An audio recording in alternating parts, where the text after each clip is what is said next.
Another deadly attack in France, and according to French media reports, 2 killers forced a French priest to kneel next to the altar before they executed him. ISIS is now claiming responsibility for the attack, and while voters are looking to leaders for a plan to rebuff these attacks, the Democrats avoided the issue entirely last night, something the Republican ticket hit hard today.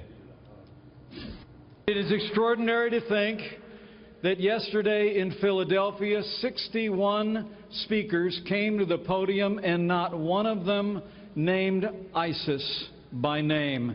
This man will name our enemies without apology, and he will defeat them. We need to change our foreign policy to focus on defeating and destroying ISIS, a word you didn't hear last night at the Democrat convention. You didn't hear it. They don't want to talk about it.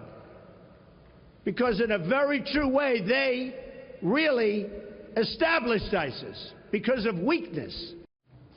Democrats outlining the threat of Wall Street, but not ISIS at last night's DNC. To former New York City Mayor Rudy Giuliani, this is something that, of course, is near and dear to your heart. Are you surprised, I mean, with all the criticism and the frequency of these attacks, that they skipped the issue completely? Yeah, you know, Charles, I thought at least they'd be phonies and talk about it, but they're telling us who they are. I mean, look, they have made the world more dangerous than it's been, I don't know, since the Cuban Missile Crisis. I can't remember.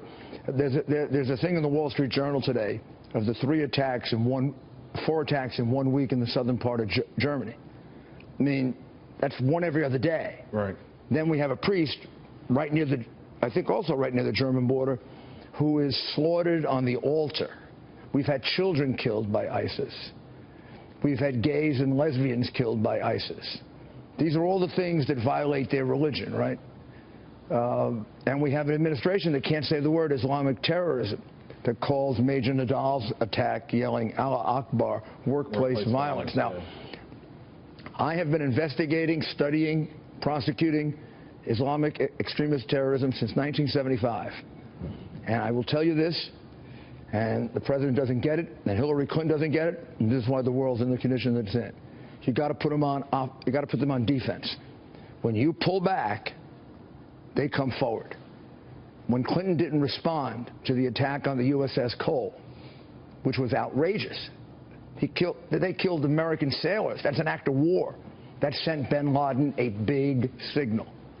Paper tiger. Right. President Obama and Hillary Clinton, they make Bill Clinton look like, you know, General Patton. I mean, well, what do you make then of President Obama and the administration saying what we're seeing is actually a reflection of us winning?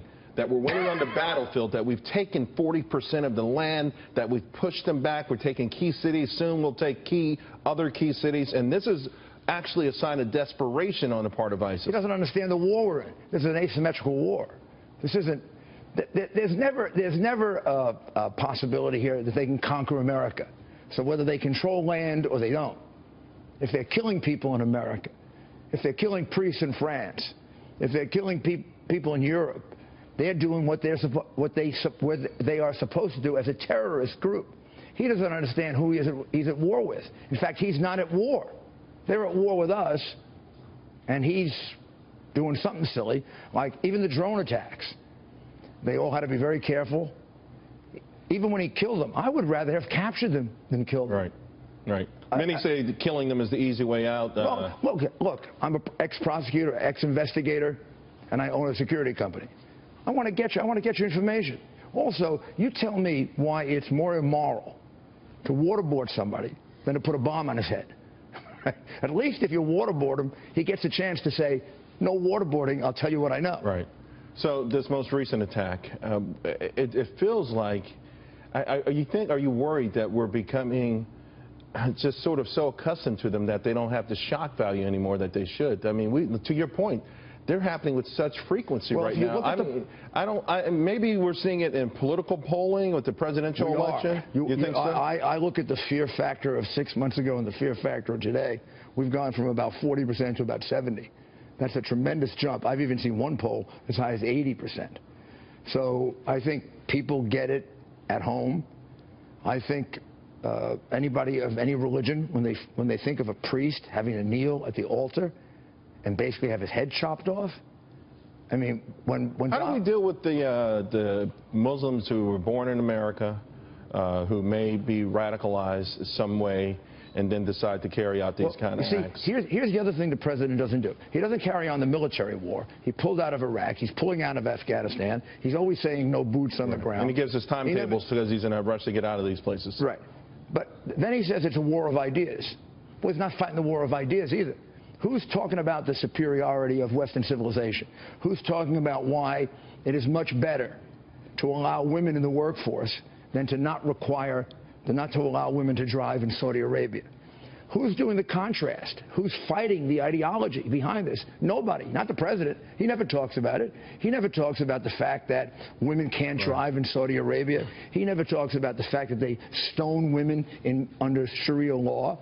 He never talks about these things. During the Cold War, we did carry on a war of ideas. Right. We were broadcasting into Russia. We were broadcasting into Cuba. We were broadcasting into Eastern Europe. That's what gave solidarity their strength. Mayor, to your point last night, Hillary Clinton was mentioned 208 times, Donald Trump 96 times. ISIS, terrorists, or terrorism, a grand total of 0. Mayor Giuliani. Yeah, it's a disgrace. It is. Thank you very much. Really appreciate it.